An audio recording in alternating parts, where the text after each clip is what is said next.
ऐसा नहीं करना होगा, ऐसा करिए। और ये हमारे विवाद को जो यहाँ बढ़ाया गया है, जिससे सनातन धर्म को बड़ी क्षति पहुँच रही है और हमारी भेष की और मंदिर की बदनामी हो रही है।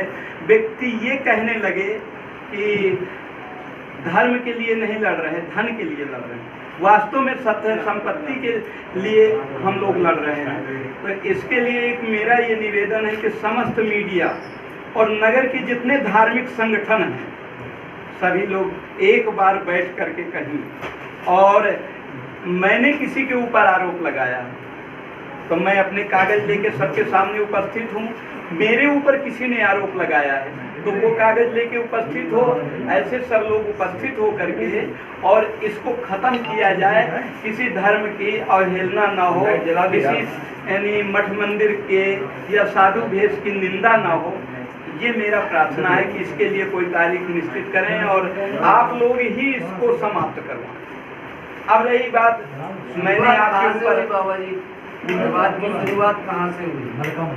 जी, यहाँ शुरुआत हुई है एक राम जानकी मंदिर मलका में है, तो वो निर्मोही अखाड़े का है और मैं निर्मोही अखाड़े का कोई भूमि स्वामी मालिक वो नहीं हूँ। मैं जान रायटोरिया का महंत हूँ और निर्मोही अखाड़े का एक राष्ट्रीय पंच हूँ। उसके अध्यक्ष हैं, उसके महामंत्री हैं, उसके कोषाध्यक्ष हैं और इसका रजिस्ट्रेशन 1949 में अयोध्या में हुआ था, जिसकी रजिस्ट्रेशन की कॉपी भी है हमारे पास। उसका मैं पंच हूँ और समस्त पंचों के द्वारा मुझे 16/11/91 को जान रायटोरिया का महंत बनाया गया, क्योंकि इसके पहले इस मंदिर को लोग भूलने लगे थे और यहाँ 2 महंतों का मर्डर हो गया था। एक 1949 में महंत भरतदास जी का, जिसका कोई खुलासा नहीं हुआ था, और एक 30/8/65 को महंत सिया रामदास जी का, जिनका खुलासा क्या, उस मारने वाले को पकड़ लिया गया था और उसकी सजा हुई और रीवा जेल में वो खत्म हो गया। आज भी उसके कपड़े वहाँ टंगे हुए हैं, मैं देख के आया हूँ। तो इस मंदिर को बचाने के लिए 1989 में तीर्थराज कुंभ में वहाँ कुंभ लगा था, तो यहाँ के गणमान्य नागरिक लोग धर्मदास जी को लेकर के गए थे। धर्मदास जी कौन थे? यहाँ के महंत थे और संकट मोचन के महंत थे और जिले के समस्त मंदिरों के अध्यक्ष थे। एक मंडल महंत होता है, हर मंडल में मंडल महंत थे।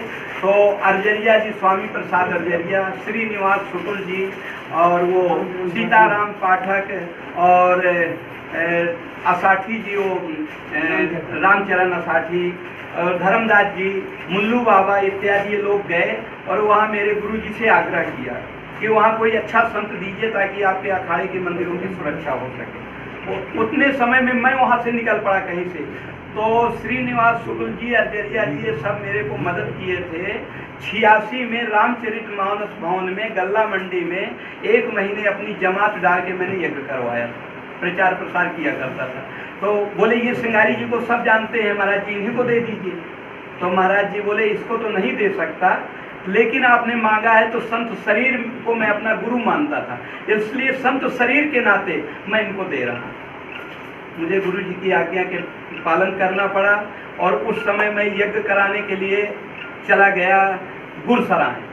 89 में यज्ञ कराया, बरौटा में यज्ञ कराया, कई जगह यज्ञ कराया।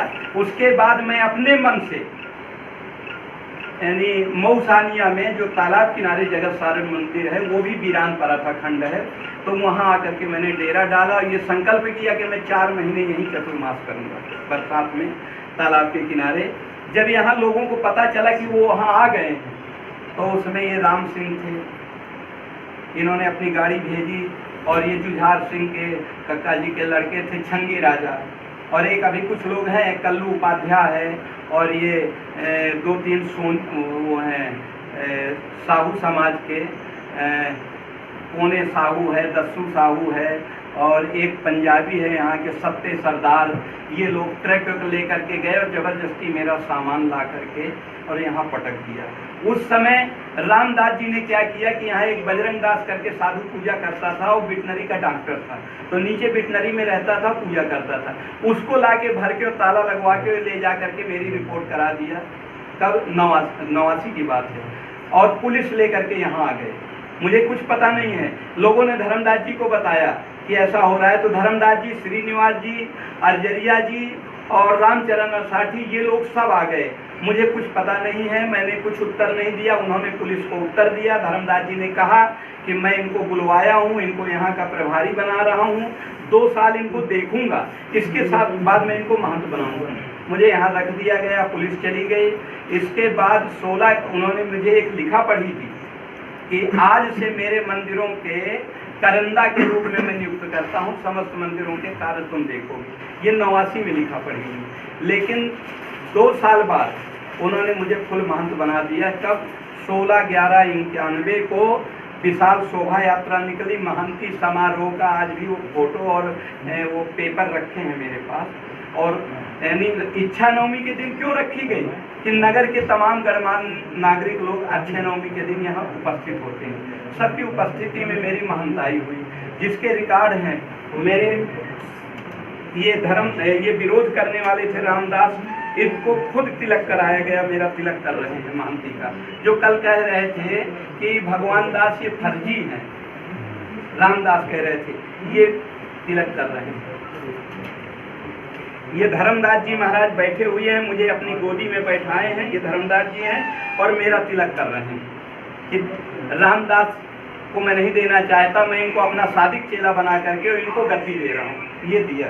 इसके बाद में राष्ट्रीय अध्यक्ष, ये राष्ट्रीय अध्यक्ष महंत प्रेम पुजारी दास जी बैठे हैं और ये धर्मदास जी संकट मोचन वाले बैठे हैं। ये मैं स्टाम्प पकड़े बैठा हूँ और संत ये सब बैठे हैं। इनके बीच में स्टाम्प में दस्तखत कर रहे हैं कि मैंने साधु रीत और निर्मोही अखाड़े के परंपरा के अनुसार मैं इस गद्दी का महंत को नियुक्त करता हूँ। ये सब प्रमाणों को वो झूठा कह रहा है। इसके बाद उस 16/11/91 के जो महंताई हुई थी, उन कागजों को हमने तहसीलदार, SDM जहाँ जहाँ देना होता है वो दिए और फिर वो 8-9 साल चला केस, हम भी नहीं ध्यान दिए। लेकिन अपनी तरफ से ये कौन सी तारीख है, इसमें हमको यहाँ का महंत नियुक्त किया गया। ये 2001 का है, शायद 2000 का है। इसमें शासन द्वारा हमको महंत परंपरा में महंत नियुक्त किया गया। इसके बाद कई बार विवाद चले हैं और 2-4 साल पहले अभी ट्रस्ट बनाया जा रहा था संकट मोचन का, तो ये भागा भागा फिरता था। फिर मैं अपने महंती का रिकॉर्ड लगा करके उस ट्रस्ट को भंग कराया था, क्योंकि उसमें स्वार्थी तत्व थे। इसमें स्पष्ट लिखा है कि आपत्तिकर्ता महंत भगवान दास जान रायटोरिया संकट मोचन मंदिर के भी महंत हैं, इनकी आपत्ति स्वीकार की जाती है और ट्रस्ट गुरु शिष्य परंपरा और अखाड़े की परंपरा के विरुद्ध है, इसलिए इसको खत्म किया जाता है। इसको मैंने खत्म कराया। ये तमाम प्रमाण मेरे पास मौजूद हैं। और एक आरोप मुझे और लगाया गया था मेरे ऊपर कि महंत जी ने मंदिर की चारों तरफ भूमि को लोगों को वो दे दिया, प्लाटिंग कर दिया। मैं आपसे निवेदन करना चाहता हूं कि मैं जब 16/11/91 को महंत बना तो यहाँ का रिकॉर्ड निकालना चालू किया, लोगों को रोकना चालू किया कि ये मंदिर की गौचर भूमि है, आप इसमें मकान न बनाएं। फिर भी नेता लोग उनको जबरदस्ती कब्जा करा देते थे। तो मैं शासन को पार्टी बना के, SDM को, कलेक्टर को, तहसीलदार को पार्टी बना के जिला न्यायालय में गया और वहाँ से स्टे मिला कि महंत भगवान दास जान रायटोरिया के आधिपत्य में मध्य प्रदेश शासन किसी भी प्रकार का अवरोध न उत्पन्न करे। कब तक? जब तक महंत जी के खिलाफ कोई कागज प्रस्तुत न कर सके। स्टे मिला, आप इनको देख सकते हैं ये सब स्टे को। और इस तरह से मऊसानिया का जो मामला आया है, किसी ने उठाया। मऊसानिया में 6 एकड़ 52 डिसमिल जमीन है रोड के किनारे और मंदिर प्राचीन मंदिर है, मूर्तियां नहीं थी, बोली चोरी चली गई। हमने पता लगाया तो एक दीक्षित के घर में छोटी छोटी मूर्तियां रखी थी। मैं उन मूर्तियों को मांग के लाया और श्रीनगर ले गया। उनमें चरण चौकियां नहीं थी, वो चरण चौकी बनवाया, वहाँ फिर ले गया। सब गांव वालों ने जिम्मेदारी नहीं लिया क्योंकि मंदिर गिरा हुआ पड़ा था। मूर्तियां लाके मैं यहाँ रखा और मैं भूमि पूजन किया और जमीन की हो गई नीलामी। तो मध्य प्रदेश शासन को पार्टी बना करके मैं मुकदमा लड़ा तो 9 गांव से जीता और गांव वाले भी हारे और शासन भी हारा। इसके बाद अपील की गई तो जिला जज के यहाँ से भी मैं जीता कि जमीन निर्मोही अखाड़ा महंतों की है। इसके बाद मंदिर बनाने के लिए मैं वहाँ भूमि पूजन भी करने गया, सबको बुलाया, भूमि पूजन किया, और जो मेरी जीर्ण शीर्ण दीवारें थी उनको गिरा दिया, और 2 कमरे लेटरिन बाथरूम बना दिया, और बाउंड्री करा दिया। अब मंदिर को 40 बाई 40 का नक्शा बना, तो उसमें जब दीवार गिराई गई पीछे की और जिस निर्माण काम होना था, तो वहाँ जो पीछे एक मुसलमान अतिक्रमण किए हुए हैं भाईजान, उन्होंने क्या किया कि दूसरे दिन जब मैं काम चालू करने के लिए गया, तो उन्होंने 10 फुट जगह दबा करके और लकड़ी गाड़ करके और एक नीले कपड़े की जो पत्ती होती है उसको कस दिया। हमने गांव वालों को बुलाया, भैया ये जगह कम पड़ रही है, 10 फुट और लिए ले रहा है, कोई गांव वाला नहीं बोला। तब मैंने शासन प्रशासन को आवेदन दिया, SDM साहब से निवेदन करके, जो अभी मौजूद हैं, इसके पहले गंगेले जी को ले गए, वो भी चुप रह गए, ये जो मौजूद हैं इनको लेकर के गया अभी 5-6 महीने पहले, कोरोना शुरू होने के पहले, और उनको पूरा दिखाया, और दिखाने के बाद आज तक किसी ने कोई कार्रवाई नहीं किया, न शासन ने मदद किया, न कोई मदद किया। मुझे कहते हैं कि 11 एकड़ जमीन की उपज ले आता है वहाँ से, कुल 6.5 एकड़ जमीन है और मुक्त हो गई है विवादों से, रोड के किनारे है, और उस जमीन का यानी इस वर्ष मैंने ठेका में दिया है 80,000 में, क्योंकि अधिया में हमको 10-15 बोरा गेहूँ मिलता था, मैंने अधिया में दिया। उसी का एक फूट रोड पे 25 बाई 25 एक कोई अर्जरिया है, उन्होंने कहा हमें यहाँ होटल बनाने को दे दो, अस्थाई। तो हमने कहा ठीक है, हम इसको दे रहे हैं। तो 3,000 का महीना उनका हमारा तय हुआ। उन्होंने खंभे उम्भे गाड़े, न उन्होंने किराया दिया, अभी तक 1 साल हो रहा है, और न उन्होंने लिखित दिया, क्योंकि मैं लिखित नहीं दे पाता, मैं इसका मालिक नहीं हूँ।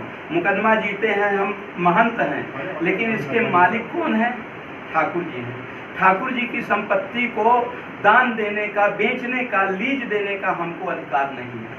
मैं क्या करता हूँ, यहाँ 80 दुकानें बनी हैं, हमने दुकानें बनवाई, उनमें जितनी लागत लगी, किसी से 1 लाख, किसी से 2 लाख, किसी से 5 लाख, हमने पगड़ी दिया, और उन्हीं से कहा कि भैया 500 का स्टाम्प खरीदो और लिखो कि मैंने आज की तारीख में इतना 5 लाख रुपया मंदिर को पगड़ी जमा किया हूँ, 11 महीने के लिए किराए से दुकान दिया हूँ, 11 महीना पूजने पर यदि मेरा व्यवहार मंदिर को और समाज को नहीं अच्छा लगेगा, तो मैं अपनी पगड़ी अमानत वापस करके और मंदिर की दुकान मंदिर के हैंडओवर कर दूंगा। ऐसी मेरी 100 लिखा पढ़ियाँ मेरे पास मौजूद हैं, और उसमें जब वो लिख के देता है तो एक तरफ मैं दस्तखत करता हूँ, लेकिन ना मैं स्टाम्प खरीदने जाता हूँ और मंदिर की शर्त लिखवाता हूँ उनसे। यहाँ यदि मैं कोई गलत हूँ तो मुझको दंडित दे समाज में, तो उसके लिए तैयार हूँ। मैंने लड़ाइयाँ लड़के, कहीं खान का डाल, कहीं कुछ, पूरा समाज देखने वाला है। मैंने पूरी जमीन को मुक्त कराया, और जिस समय मुझको महंत बनाया गया था, जिस समय मुझे महंत बनाया गया, उस समय सामने 10 कमरे थे कच्चे, जो आज बाउंड्री बन करके और विद्यालय के लिए वहाँ बनवा रहा हूँ। 10 कमरों में 20 रुपये 25 रुपये एक महीने कमरे का किराया मिलता था। 250 रुपये में मैं नून तेल का खर्चा चलाता था इस मंदिर का। धीरे धीरे लड़ते लड़ते ये ज़मीन खाली करवाई। खाली करवाने के बाद पैसा नहीं था, मैंने आप जैसे लोगों से ले करके पगड़ी में दुकानें बनवा दिया। आज मेरे पास 1.5 लाख रुपए आता है, और आप मंदिर में जाके देख लीजिए, निर्माण काम मेरा चलता रहता है। जिस दिन अगर कन्नी नहीं चलती उस दिन मैं भोजन नहीं करता हूँ। मेरा संकल्प है जब तक मैं जीऊँगा कन्नी नहीं बंद होगी। तीसरा एक और आरोप लगाया कि साल में बाबा एक ही भंडारा देता है अक्षय नवमी का। मैं नहीं देता हूँ, वो ठाकुर जी की परंपरा है, उसका निर्वाहन कर रहा हूँ। और बोलते हैं 10 लाख रुपया चंदा कर लेते हैं, 100-200 लोगों का भोजन करा देता है और बाकी उसका बिल बना के दे देता है। मैं जब भैया आज तक कभी से किसी से चंदा ही नहीं लिया, तो मैं बिल बना के किसको दूँ? हाँ, मैं बिल बनाता हूँ जो बाजार से सामान आता है, और जो साल में जब ऑडिट होता है 50,000, 60,000 या 1 लाख, जब अब धीरे धीरे भंडारा बढ़ने लगा है तो लाख रुपए से ज़्यादा खर्च नहीं होता मेरा, वो मेरी ऑडिट की रिपोर्ट देख लिया जाए। मैंने जिससे 5 लाख, 10 लाख, 2 लाख पगड़ी लेता हूँ, उसको मंदिर के खाते में, महंत भगवान दास के खाते, क्योंकि राम जी पैसा निकालने नहीं जाएंगे, उसका उनका करिंदा या इनका सेवक मान के चलो, मैं निकालता हूँ बैंक से और उसको लगाता हूँ, और वो सब 1 साल का ऑडिट होता है। जो ये काम कब से चल रहा है? 1994 से, जब यहाँ 300 रुपये महीने की आमदनी थी, तभी से मैंने एक पारदर्शिता, एक मुनीम लगा हुआ है। वो अपना आय व्यय का ब्यौरा देखते हैं, लिखा पढ़ी कितने का लोहा आया, कितने का सीमेंट आया, कितना कहाँ खर्च हुआ। मेरे संतों की विदाई और भोजन में साल भर में ज़्यादा से ज़्यादा 50,000 का खर्च होगा, भंडारे का खर्च होगा ज़्यादा से ज़्यादा 50-60,000। बाकी आप सब निर्वाण पाओगे, सब निर्वाण पाओगे। जिस बिल्डिंग में बैठे हैं आप, ये पहाड़ है, ये चौथी खंड में आप बैठे हुए हैं। एक खंड में पूरे में भूसा है, एक खंड में नीचे पूरे में गौशाला है, एक खंड में नीचे विद्यालय चलता है, यहाँ 200 बच्चे भी पढ़ते हैं। जो अनाथ हैं, जिनके जो गरीब हैं, उनसे फीस नहीं ली जाती, और जो देने लायक हैं उनसे फीस ली जाती है, और 200-250 बच्चे भी पढ़ते हैं।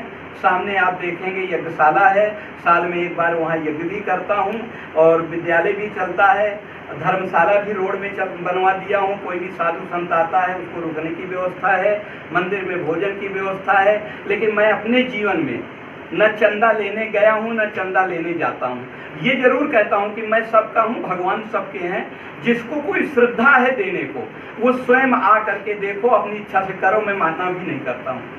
मेरे मन में आया कि ये विश्व का इकलौता मंदिर है जो आजान बाहु सरकार का नाम है। तो जब हनुमान जी ने मेरी इतनी मदद किया हर समय, तो यहाँ राम जी का सेवक आजान बाहु सरकार का सेवक भी आजान भुज हनुमान हो तो बड़ा अच्छा रहे। तो उसमें मेरा भी नाम अमर हो जाएगा, नीचे लिखा जाएगा कि मूर्ति किसने किस सन में कब बनवाई। इसलिए मैं अपने नाम को जीवित रखने के लिए 51 फुट की मूर्ति भी खड़ी कर दिया हूँ, जो पीछे खड़ी हो गई है। अब उससे वो निकाल करके फरमा और ढलाई का काम चलना है। जो पीतल की मूर्ति अस्थायी ढल रही है। मेरा आय व्यय का ब्यौरा देख सकते हो, मेरा इतिहास देख सकते हो। जो मुझे कहा गया, किसी ने परम शंकर भी कल कहा मुझे, ठीक है, मुझे तो पता नहीं है कि मैं कौन जाति का हूँ, कहाँ हूँ, लेकिन ये प्रमाण देता हूँ कि चाहे वो 4 वर्णों में किसी भी वर्ण से हो, जब वो साधु बनाया जाता है तो उसका पंच संस्कार होता है। पंच संस्कार होने के बाद जिस परिवार में पैदा होता है उससे उसकी सिविल मौत हो जाती है और वो साधु जाति में आ जाता है। साधु जातियों में हमारी 2 जातियाँ होती हैं, एक शैव और एक वैष्णव।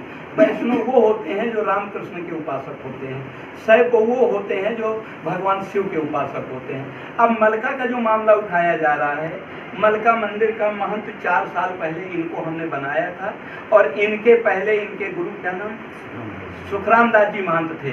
सुखराम दास जी के पहले काशीदास जी महंत थे। काशीदास जी के पहले कल्याण दास जी महंत थे, जिसका रिकॉर्ड है खसरा खतौनियों में भी दर्ज है। वो कह रहे थे कि हमारे संप्रदाय का मंदिर है सैकों का, और वर्तमान में अभी 1 साल पहले उन्होंने पुजारी नियुक्त कराया है। पुजारी की भी नियुक्ति बगैर उसका पंचनामा ग्राम बस्ती का और पुलिस का सत्यापन, चरित्र सत्यापन, ये सब लगने के बाद नियुक्तियां होती हैं तब। और कहाँ होती हैं? जो शासन संधारित मंदिर होता है। शासन संधारित मंदिर किसको कहते हैं? जिसमें शासन के कार्यकाल से जमीन लगाई गई हो और शासन के द्वारा वहाँ के पुजारियों को वेतन दिया जाता है। ये मंदिर हमारे अखाड़े के हैं और निर्मोही अखाड़े के हैं। मैं निर्मोही अखाड़े का एक सदस्य हूँ, इसलिए मैं निर्मोही अखाड़े का पक्षपात करता हूँ। यहाँ जो भी मैंने निर्माण कराया है, मैं अपने लिए नहीं कराया, मुझे कहीं ले नहीं जाना है। मेरे मरने के बाद भी ये अमर रहेगा कि ये दुकानें, ये भवन, ये किसने बनवाया था, ये अमर रहेगा और ये परंपरा चलती रहेगी। यहाँ आने का रास्ता भी नहीं था, कुछ लोग जानते भी होंगे कि इस मंदिर तक आने का रास्ता नहीं था। अकेले ही संघर्ष करते हुए सत्य की विजय होती है, सत्य पराजित नहीं होता है, ये मन में रखते हुए मैं यहाँ तक आया हूँ। अब इन सब सुन करके बड़ा खेद होता है, बड़ा कष्ट होता है कि इस समय भी कलेक्टर प्रबंधक हैं और कई बार आवेदन दिया, कोई सुनने वाला नहीं है। किसी दिन ये मेरा विचार हो रहा है कि ये सब चाबी का गुच्छा लेके और उनकी ब्रेंच में रख दूं कि श्रीमान जी आप प्रबंधक हैं, मुझसे जो बना मैंने किया, और अपने राम या तो उत्तराखंड या नर्मदा खंड जाएं। बहुत गई थोड़ी रही, थोड़ी भी अब जाए, क्या पता फिर आगे मनुष्य जोनी भगवान दे या न दे। जितना बचा है उतना भगवत भजन करें। यहाँ तो विवादों में घिरा रहता हूँ हैं, और बेफजूल के विवाद जिनका कोई मतलब नहीं है, इस तरह के विवाद आते हैं। तो मेरा निवेदन है कि सब लोग मिल करके अपने सनातन धर्म की रक्षा करने के लिए, अपने मठ मंदिरों की रक्षा के लिए असली या नकली कौन है वो अपने प्रमाण दें और इन मामलों को उछाला न जाए। दूसरे मजहब के लोग हंसी करते हैं, हमारे धर्म की बदनामी होती है, हमको भी लोग अच्छा ना कहते होंगे। लेकिन जब सामने वाला कोई यानी प्रश्न करता है तो उत्तर न देना माने मौनम स्वीकार लक्षणम, यानी हम उसका उत्तर नहीं देते तो हम ही को दोषी माना जाएगा। इसलिए क्षमा करिएगा, मैं उत्तर के लिए सामने आ जाता हूँ। कहीं कहीं ऐसे बोल देते हैं तो काम, क्रोध, लोभ, मोह, अहंकार, ईर्षा सबके अंदर व्याप्त है। भले मैं साधु हो गया हूँ, मेरे अंदर भी व्याप्त है, मुझे भी रोष आ जाता है। मैंने किसी मीडिया वाले को कह भी दिया था कि तुम अपने बाप की औलाद हो, तो जो आरोप लगाए जा रहे हैं उसको सिद्ध करो। यदि मुझसे गलती निकल हुआ हो तो मैं क्षमा भी मांगता हूँ, लेकिन ये जरूर कहता रहूँगा कि आरोप लगाने के पहले उसको प्रमाणित कर लेना चाहिए कि कहाँ तक सही है, कहाँ तक गलत है, तभी किसी की बेइज्जती और इज्जत पर यानी उछाल करना चाहिए। अब रही बात, आसाराम बापू के सामने आ गए, मेरे खिलाफ एक रिपोर्ट कल पन्ना वहाँ हुई है बंडा में, और कहा गया है कि 107 वर्ष बूढ़े बाबा जी का श्रृंगारी जी ने अपहरण कर लिया है और वो हमारे ट्रस्ट की संपत्ति है और बाबा श्रृंगारी बाबा इसको हड़पना चाहता है। मैं खुलासा करता हूँ, ये बूढ़े महाराज जी 107 वर्ष के बैठे हैं और इनके पुजारी बैठे हैं। जो कल यहाँ बोल रहा था यानी आसाराम का साधक सागर का, उसने सुबह 5 बजे हमला किया, ये उनका पैर कट गया, इनको बचाया जा चुका है। ये उसके ऊपर 307 का मुकदमा भी कायम है, अभी मुकदमा फैसला नहीं हुआ है, ये मुकदमा इनकी ओर से चल रहा है उन साधकों के ऊपर। और फर्जी ऊपर से नहीं 25/3/2018 दिन रविवार रामनवमी के दिन पंडित जी खड़े हो गए। अनिल गुर्जर ने मारा था इनको, वो कल आया था यहाँ, कल यहाँ किसी ने हमला करने मारा है। अनिल गुर्जर जेल में वो है ना, सब कागज है इनके पास, देंगे। और महाराज जी के द्वारा अनिल गुर्जर वगैरह के ऊपर यानी केस चल रहा है डिस्ट्रिक्ट जज वो ADJ के यहाँ बंडा लोग थे, ये सब इनके पास रिकॉर्ड है। कोर्ट का वो है। अभी औरंगाबाद में इस तरह का इतिहास है। मैं नकली हूँ कि असली हूँ कि फसली हूँ। बाबा 3 प्रकार के होते हैं, असली भी होता है, नकली भी होता है और फसली भी होता है। जो फसल में कभी 6 महीना खेती में बाल बच्चों के पास पहुंच जाता है, 6 महीने बाबा बन के जनता को चिताता है।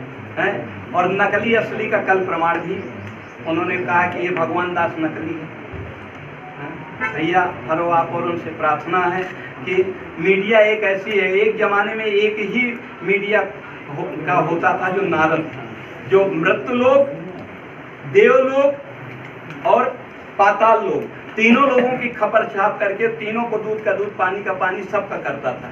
तो हम भी कहते हैं कि मीडिया के लोग देव ऋषि नारद का स्वरूप मानते हैं। आप लोगों को इसमें आगे आकर के हम यदि दोषी हैं, हमारे ऊपर 76 का, 420 का, 302 का संपत्ति हड़पने का, मंदिर की संपत्ति को खुर्द-बुर्द करने का, प्लाटिंग करने का कोई भी आरोप हो तो भैया वो सामने ले आवे और मैं सजा के लिए तैयार हूँ। किसी आरोप लगाया था हमने कि कोई बीमा का पैसा आपने। हाँ, बिल्कुल बिल्कुल। हमारे नीचे एक शुक्ला परिवार से रहते हैं, उनकी पति मर गया था तो पत्नी बीमा के लिए क्लेम किया था, तो बीमा वाले मेरे पास आए थे, बोले महाराज जी आप ये दीनदयाल शुक्ला को जानते हो? उनका हाँ हम तो जानते, लेकिन वो मर गया है। बोले उसी बात में आए हैं, आपके नीचे रहते हैं, आप कहेंगे कि हाँ ये उनकी पत्नी है? हमने कहा बिल्कुल कहेंगे। वो घर वाले माता पिता ले आए, मुंह ढांके थी, मैं नहीं जानता कि ये पत्नी है कि किसी और की पत्नी है, हम मुंह तो उभार नहीं सकते। हम उनके माता पिता भाइयों को जानते हैं, हमने प्रमाणित किया, हमने दस्तखत किया। अंत में उनके विरोधियों ने उनके ऊपर केस लगा दिया तो उसमें हमको भी जमानत कराना पड़ा और वो LIC वालों को भी जमानत कराना पड़ा, बैंक का कोई था उसको जमानत कराना पड़ा, मैं गवाह में था, उस महिला को सबको जमानत कराए और वो कोई मजिस्ट्रेट थे उनके यहाँ से केस वो बरी हुआ था। फिर लोगों ने अपील करवा दिया तो फिर डिस्ट्रिक्ट जज के यहाँ से दोबारा बरी हुई है। कई वर्षों पहले की बात है, ये उठा था 92-94 में कभी उठा था और 10 साल चला। तो वो भी केस जब 2 बार कोर्ट ने वो कर दिया। मान लीजिए एक बार का होता तो कहते अपील में जाना चाहिए था, अपील में भी वो जीत गई महिलाएं, या मैं भी बरी हो गया, तो क्या ये न्याय संगत बात है कि बदनाम करने के लिए उसको भी? अरे कागज दिखाओ ना उसके, हैं? हमसे कहा जाता हो तो मैं मंगा के दे सकता हूँ कागज जीतने का। और भी आरोप लगाया गया, बाबा 3 औरतें रखे हैं भैया 3 तो नहीं है लेकिन ज्यादा हैं। कोई गौ सेवा करती है, कोई कंडा पाती है, कोई भोजन बनवाने में मदद करती है, मंदिर है 10-50 लोग आ जाते हैं। मैं बाबा आदमी, मेरे बस का नहीं है, लेकिन मैं ये नहीं कहता कि मेरी रखायल है कि मेरी पत्नी है।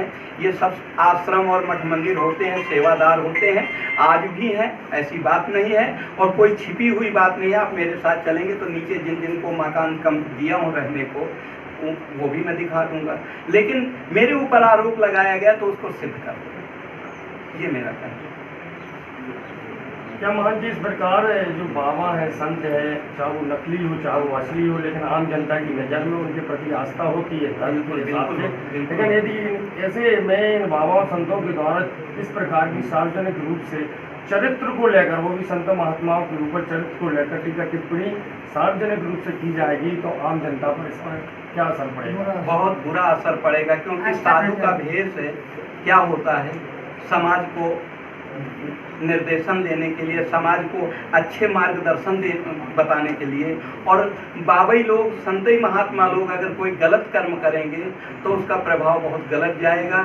यही मीडिया में सब जगह आ रहा है, ये भी हमको कष्ट हो रहा है। इसी के लिए मैं निवेदन करता हूँ कि आप सब लोग एकजुट हों। समाज सेवियों से भी प्रार्थना कर रहा हूँ कि 2 दिन 4 दिन 8 दिन में कहीं कोई मेरे स्थान में न बैठे, अन्य किसी स्थान में या किसी कहीं धर्मशाला ले ले, वहाँ बैठा जाए। रामदास हों या वो बाबा जी मलका वाले हों या मलका में जिनको महंत बनाया गया ये हों, या यानी साधक लोग हों जिन्होंने आरोप लगाया, वो सब अपने अपने रिकॉर्ड लेके प्रस्तुत करें। और जो फर्जी हो, जो गलत हो, जिसके ऊपर केस चला हो, उसके ऊपर दंडात्मक समाज भी कार्रवाई करे। उसको साधु संत भेषधारियों को स्वीकार करना चाहिए।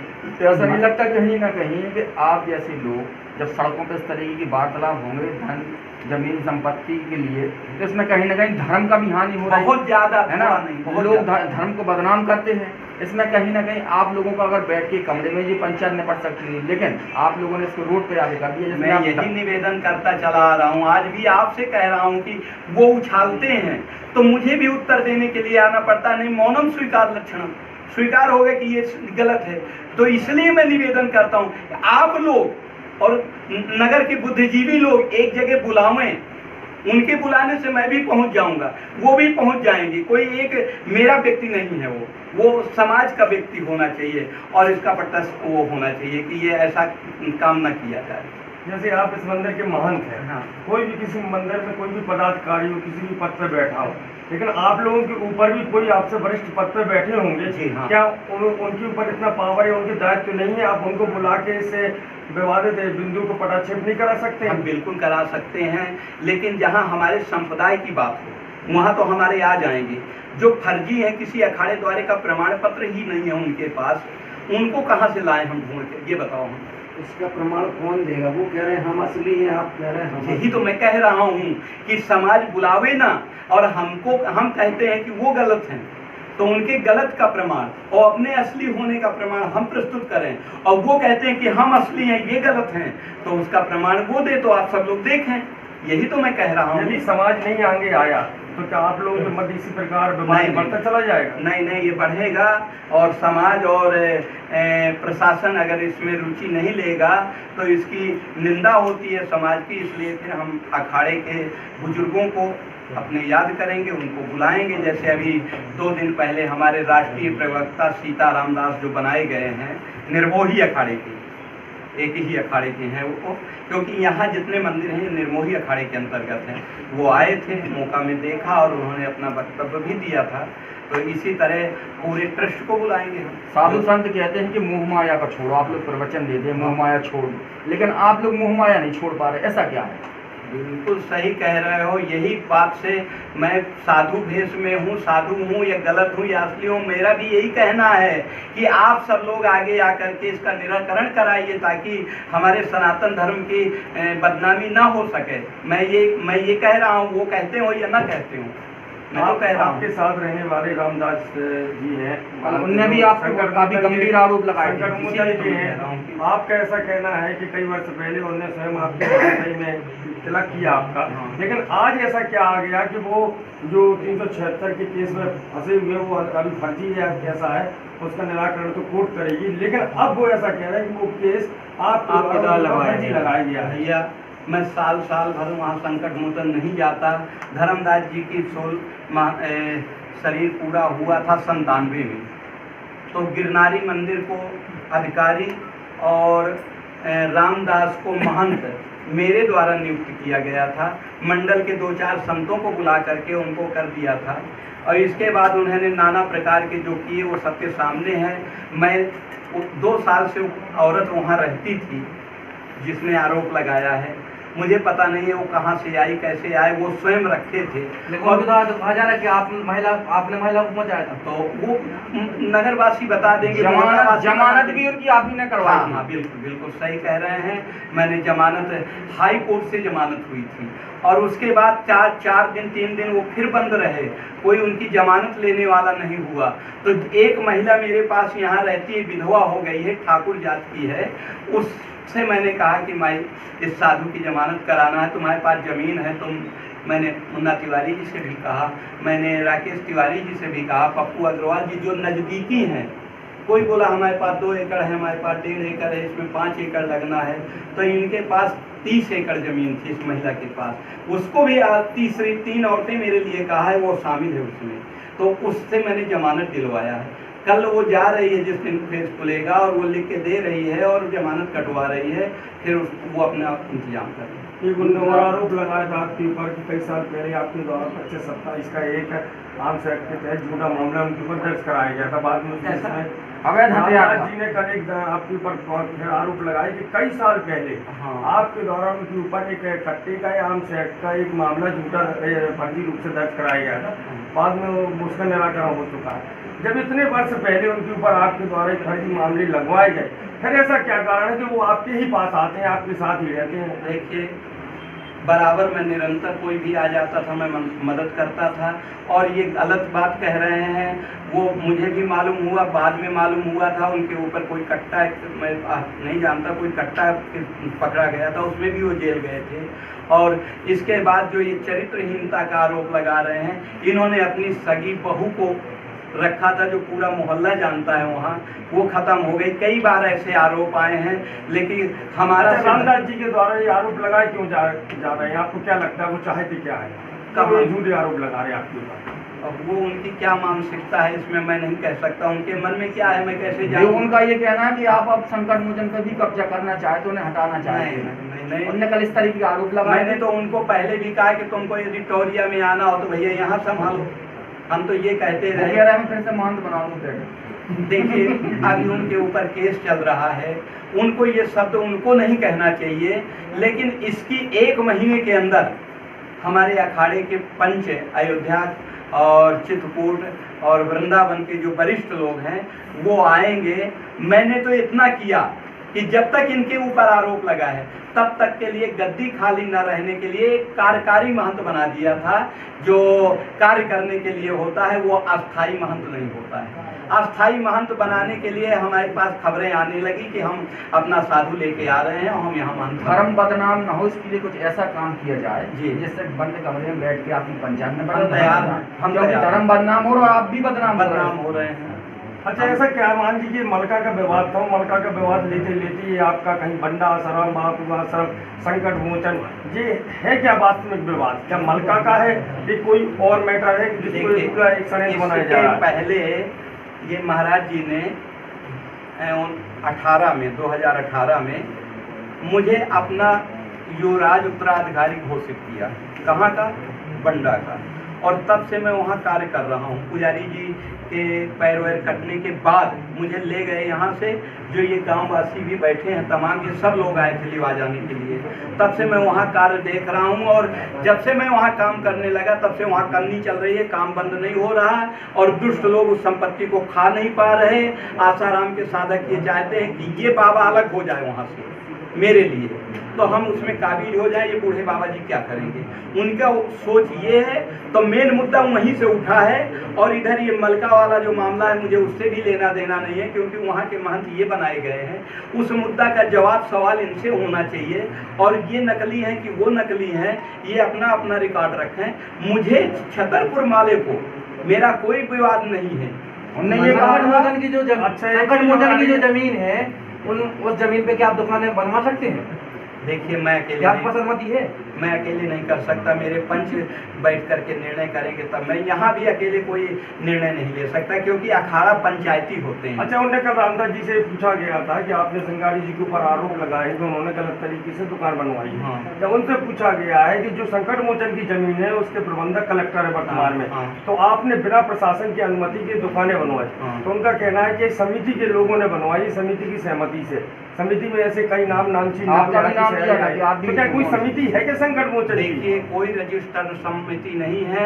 उन्होंने अपने आरोपों को छिपाने के लिए कमेटी कर रहे हैं, और कमेटी में वहाँ मुझे 2-3 आदमी दिखते हैं, और कोई नहीं दिखता। मलका और बंडा की बात करें, नकली असली संतों को लेकर, तो कल आपके ऊपर भी ऐसे आरोप लगाए गए हैं कि असली भगवान दास जी आप है ही नहीं है। जी। और दूसरे जब उनसे पूछा गया सामने लाए, वो भी नहीं सामने ला पाई। ये कहाँ तक सच्चाई है इसमें? इसके लिए भी मैं आपको कागज दिखाया हूँ कि यदि मैं नकली था तो रामदास खुद महंत मुझे बनाने के लिए तिलक कर रहा है, ये खड़ा है, तो ये मैं बैठा हूँ। अच्छा, तो ये भी नकली होना चाहिए, ये रामदास नहीं है, ये कोई और रहा होगा। कई वर्षों से आप यहाँ पर वहाँ के पद पर हैं। हाँ। ये अगर प्राचीन बहुत से कई साल पहले की बात की जाए तो यहाँ कुछ नहीं था। हाँ। ये वीरान पड़ा हुआ था, लेकिन आज वर्तमान में देखा जाए तो इसमें बहुत विकास निर्माण कार्य हो गया है, और कई करोड़ों की संपत्ति हो गई है। तो पहले तो कभी कोई इसमें कब्जे के लिए आगे नहीं आया, अपना हक जमाने के लिए। पट्टे आज किसने क्यों दिए? आ रहे हैं? इसलिए कि उस समय लोग डरते थे, बोले जैसे 2 बाबाओं को कत्ल भाव है, ऐसे कोनो दिन योग को होने है, इनको साथ भी नहीं देने। पट्टा किसने दिए? एक शब्द पूछो मुझसे, तब क्यों नहीं साथ देता था कोई? मेरे साथ खड़ा होता था कि यहाँ विवादित था ये मंदिर, तो बोले योग को कत्ल हो जाने चले, जो कई दिन चलेगा। लेकिन भगवान ने रखा, प्रशासन ने भी मेरी मदद किया, और उस समय एक एसपी थे माधव प्रसाद द्विवेदी, उन्होंने बहुत मदद किया खाली करवाने में, और जाते जाते मुझे 2 लाइसेंस दे गए, 103-115, एक 12 बोर्ड। हमने कहा साहब ये हमारा वेशभूषा के विपरीत है, हम इसको क्या करेंगे?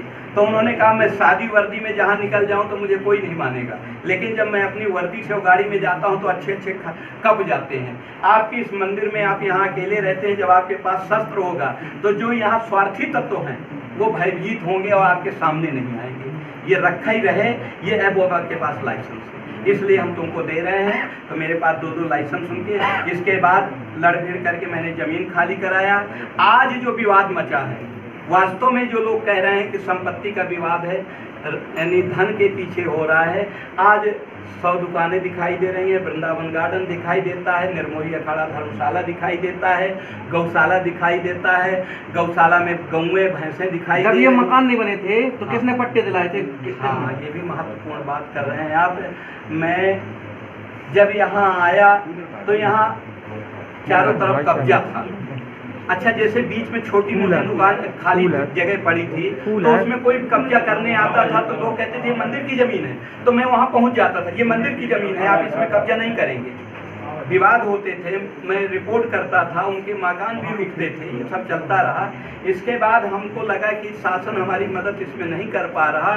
कागज निकलवाया तो उसमें निजूल दर्ज था, और पहले के कागज निकलवाया तो उसमें जान राय टोरिया गौचर भूमि खसरा नंबर 784 56 बीघा महंत राघव जाति काबिज व बहाल 1923 का फैसला मिला मुझे, महाराज विश्वनाथ के समय का, जो यहाँ राजा थे। उसके आधार से मुझे एक आधार मिला और मैंने मुकदमा दायर कर दिया शासन को पार्टी बना करके। और 96 में मुझे स्टे मिला कि महंत जी के कागजों के विपरीत जब तक साक्षात्कार कागज न प्रस्तुत करें तब तक इनके कागज, इनके काम में यानी व्यवधान न डाले या किसी भी पट्टा या लीज या नीलामी का कार्य न करे। वो लिखा है इस पट्टे में, रखे हूँ नकलें। तो सरकार ने मेरी मदद नहीं की ये कहूँगा, लेकिन 98 में जब सन 96 से स्टे लगा हुआ है, फैसला नहीं हुआ है, तो सरकार को रोकना चाहिए। सरकार ने निजूल बता करके लोगों के कब्जे जहाँ थे उनको 98 में पट्टा दे दिया, जो कंटेम के अंतर्गत आता है। सरकार कितने दिलाए थे पट्टे? मुन्ना राजा, वो विधायक थे 98 में, उनका चुनाव, विधायकी का चुनाव होना था, उन लोगों ने पट्टे दिला दिए थे। और फिर उस मुकदमा में 2002 में यानी मुकदमा जीते हमको महंत माना गया जिला न्यायालय से, लेकिन उसमें एक लाइन लिख करके आ गई नीचे कि सार्वजनिक स्थान में प्रबंधक कलेक्टर भी होना चाहिए। तो हमें लगा कि सरकार हमारी कभी मदद नहीं किया और ये पट्टे ऊपर से बांट दिए। गौचर भूमि, गौ बोल नहीं सकती है, गौ की जमीन की हमें सबको रक्षा करना चाहिए। तो मैं उसके खिलाफ हाई कोर्ट अपील में चला गया, जो आज भी अपील में केस पड़ा हुआ। अच्छा, जो बलका वाले में जो अपना हक बता रहे हैं, आशुतोष जी की बात करें या जो भी उनके साथियों की बात करें, ये वास्तव में है कौन, कहाँ से आए हैं? देखिए, मुझे 4 दिन पहले एक सीताराम दास जी, हमारे जो निर्मोही अखाड़े के राष्ट्रीय प्रवक्ता हैं, वो जब आए और उनको आशुतोष का नाम बताया तो उन्होंने कहा, अरे बोले ये तो बहुत फ्लॉट आदमी है और इसके गांव में मेरी कथा हुई है। हमने कहा कहाँ? बोले कानपुर देहात में झीझक गांव है, थाना यानी मंगलपुर है और तहसील रूरा है, स्टेशन है रूरा, वहाँ का निवासी है और इसके कई गंभीर आरोप लगे हुए हैं, कोर्ट केस चल रहे हैं। तो हमने कहा इसके कागज़ आप हमको मंगा सकते हो? बोले हाँ, हम 2-4 दिन में वहाँ के थाने से जो भी है मैं हम मंगा के देंगे। वो तो कह रहे हैं उसमें आवेदक हैं, फरियादी हैं। तो वो अब हम क्या जाने, वो कुछ बोल रहे हैं, सीताराम जी कुछ बोले। अब जब कागज़ आ जाए तो अपने आप समझ में आ जाएगा कि हकीकत क्या है। अच्छा महाराज जी, एक बार और उठ रही है, शहर की बहुत सी जनता ये मांग करने लगी है कि छतरपुर जिले की मंदिरों की, धार्मिक स्थानों की संपत्ति का मामला है। देखा जाए तो अधिकतर जो मंदिर है उसमें 99% लोग बाहर की, यहाँ पर संत महात्मा पुजारी की हैसियत से विराजमान है। कुछ लोग भी, शहर के लोग भी, जिले के लोगों की मांग उठ रही है कि अब यहाँ के जिले के लोगों को ही यहाँ पर बैठा ले, जो भी मान तो चाहे वो पुजारी बनाया जाए या किसी को बनाया जाए। बैठाया तो गया था, जिले का तो है रामदास जी, उनके जिले की पूरे मंदिरों की बात की जाए तो पूरे मंदिरों में तो साधु यहाँ कौन बनाएगा? अब मैं बाहरी कहलाऊंगा? मैं यहाँ का महंत बनाया गया। ये किस अखाड़े का मंदिर था? उस अखाड़े के पंचों ने लाके मुझे बनाया, क्योंकि यहाँ के लोगों के द्वारा इस संपत्ति की सुरक्षा बचाव नहीं कर पाए। यहाँ अपराधियों का अड्डा बन चुका था, यहाँ जुआ दारू मंदिर में होता था। उसको बचाने के लिए नगरवासियों का ही आभार है, वो मांग करके लाए। एक हफ्ते से विवाद चल रहा है कि अभी तक कोई शहर के प्रतिष्ठित समाज सेवी, धर्म प्रेमी कोई लोग आगे बढ़कर आपके पास आए? मेरे पास कोई नहीं आया, किया जाए। मेरे पास कोई नहीं आया, लेकिन मैं कल से लोगों को फोन लगा रहा हूँ, कई लोगों को फोन लगा के कहा भी हूँ। और यही विशेष बात है कि मैं मीडिया के सामने भी रखना चाहता था कि सब लोग इस पर ध्यान दें। और साधु संतों की निंदा हो रही है, उससे हमारे धर्म को हानि हो रही है, दूसरे मजहब के लोग हंसी उड़ा रहे हैं, ये अच्छी बात है।